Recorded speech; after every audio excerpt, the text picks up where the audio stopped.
সামনে কিন্তু রমজান মাস আসতেছে, বর্তমানে শাবান মাস চলতেছে। এখন যদি ফিরে না আসি কবেই বা ফিরে আসবো? এই রহমতের মাস, বরকতের মাস চলে যাচ্ছে। এখন থেকে তওবা করা দরকার।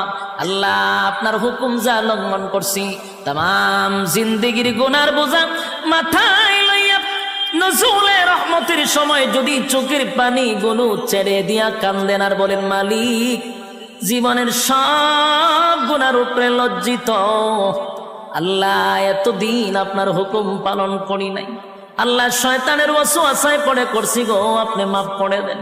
চোখের পানিগুলো ছেড়ে দিয়া যদি আল্লাহর দরবারে আপনি দরখাস্ত করেন, আমার আল্লাহ বলেন, বান্দারে যৌবন কালে যদি একবার ডাক দেস, আমি 70 বার বান্দা তোর ডাকে জবাব দিই।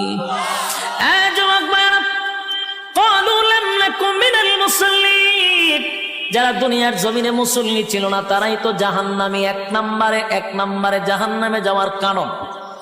আল্লাহর নবী বলেন, উম্মতেরানি হাশরের মাঠে যদি হিসাব হয়, আউয়ালু মা ইউহাসাবু বিহিল আবদু ইয়াউমাল কিয়ামাতিস সালাহ, কিয়ামতের ময়দানে সর্বপ্রথম হিসাবটা হবে নামাজের। বলুন কিসের?